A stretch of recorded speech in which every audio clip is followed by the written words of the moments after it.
documentos que circulan en ese tiempo: no te juntes con fulano, no te sientes con sutano, si Perencejo te invita a comer, no te sientes en la mesa con ese bandido, que ese no es de los nuestros.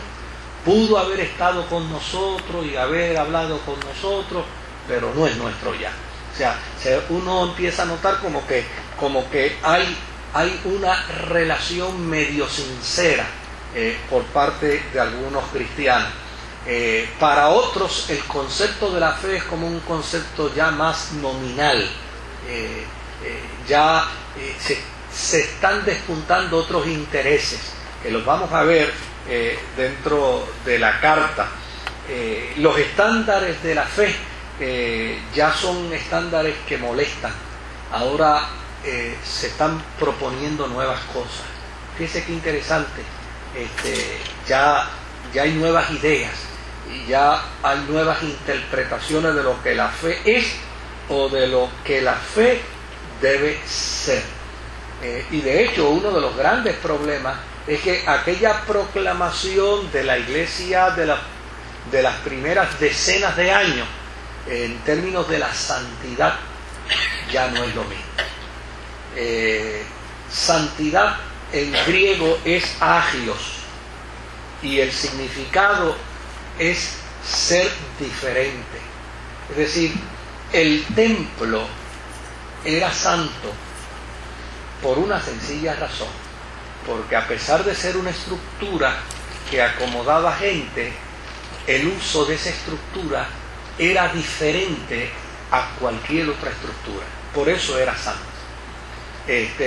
Los utensilios del templo eran santos, no porque tenían formas distintas. Pues las ollas, para hacer ollas, tienen que tener la forma que requiere una olla, y una copa, para hacer una copa, tiene que tener la forma que requiere una copa. Lo único es que las copas del templo eran santas porque eran diferentes, estaban separadas para un uso distinto.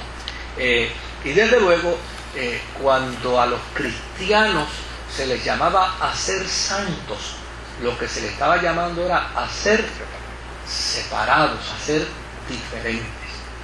Pero en esta carta uno va a ver que los cristianos ahora como que no quieren ser santos al estilo del Nuevo Testamento de los primeros años. Ahora como que hay cierta forma y cierta manera de manejar la experiencia de la fe. De hecho, si vamos al Evangelio de Juan, en el capítulo 15, no en Primera de Juan, sino al Evangelio de Juan, capítulo 15, y en el versículo 19, uno encuentra: si fuerais del mundo, el mundo amaría lo suyo, pero porque no sois del mundo, es decir, porque sois agios, porque sois santos, porque sois diferentes, el mundo os aborrece. O sea, ese planteamiento, que lo encontramos también en el 17:14, Juan 17:14, ya aquí en el segundo siglo empieza a cambiar.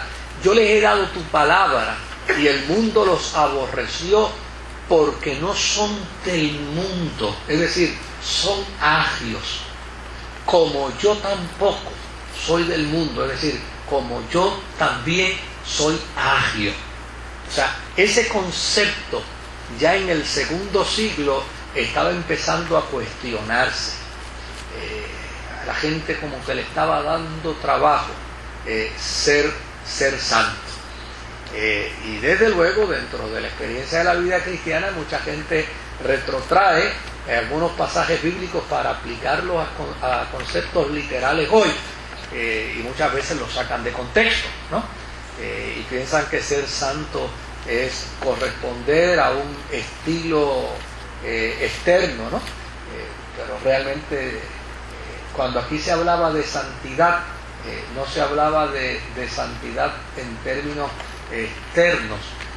Cuando aquí se habla de santidad, de lo que se habla es de un estilo de vida, de una concepción de vida distinta y diferente a como el mundo secular, el hombre secular pensaba.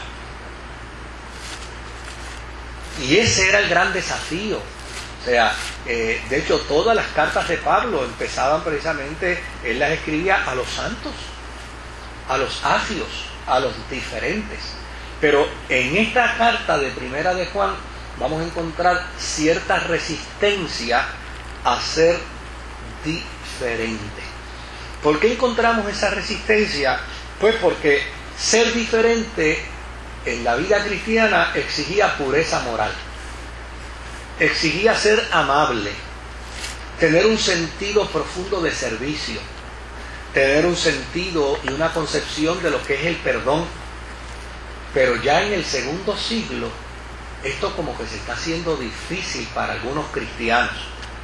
Y desde luego, el problema aquí es ese. ¿Cómo podemos poner en perspectiva a los cristianos del segundo siglo con una carta donde aquellos que están pretendiendo influir o influenciar a la iglesia para que deje de ser como ha sido, pues esto se pueda detener?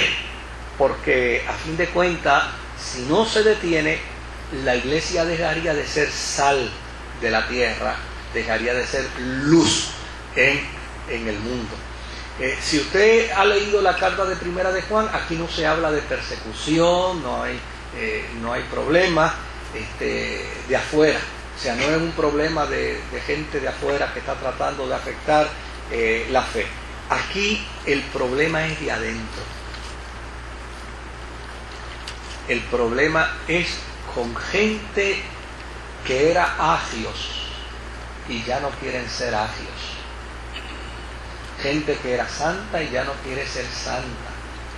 Gente que avalaba y sostenía los principios de los padres de la iglesia, es decir, de los padres de la iglesia de Jerusalén, y ahora simplemente dicen, no, esas cosas realmente a nosotros no nos interesan. Desde luego, el escritor no pierde de perspectiva alguna de las cosas que Jesús había dicho como advertencia. Por ejemplo, cuando uno ve a Mateo capítulo 24, Mateo 24, y en el versículo 11, uno nota a Jesús diciendo que vendrán muchos falsos profetas, que se levantarán y que inclusive engañarán a muchos. Hay traducciones que dicen e inclusive engañarán aún a los escogidos. Hay gente que piensa que eso se está cumpliendo hoy. No, esto empezó a cumplirse desde el segundo siglo. De hecho, cuando el escritor de la primera carta de Juan escribe, sin lugar a dudas, lo que a él le da base a escribir es este pensamiento. Jesús ya no lo había dicho, que dentro de nosotros se iban a levantar falsos profetas, que dentro de nosotros se iban a levantar engañadores, y ya los tenemos entre nosotros, ya están por ahí merodeando. Es decir, no han pasado 70 años que Jesús nos los advirtió, y ya están por ahí, señores. Ahora, si Jesús dijo que venían, era imposible impedirlo, pero si están, tenemos que combatirlos. O sea, impedir los falsos profetas y los falsos apóstoles, eso no es fácil. Ahora, poder afirmar lo que es la fe bíblica, eso sí es necesario. O sea, impedir que la gente tenga ideas y conceptos, cada cual tiene el perfecto derecho a pensar como quiera pensar. Ahora, sí podemos afirmar y reafirmar lo que hemos aprendido dentro de la fe, lo que hemos conocido dentro de la fe. Y eso ya lo estábamos viendo. Fíjese, si esta es una carta, como dicen la mayoría de los teólogos, que es una carta dirigida a Éfeso, cuando uno lee la historia del apóstol San Pablo en su ministerio, en el capítulo 20 de Hechos, y versículo 29, Hechos 20 y versículo 29, uno va a encontrar un planteamiento de Pablo ahí. ¿Dónde estaba Pablo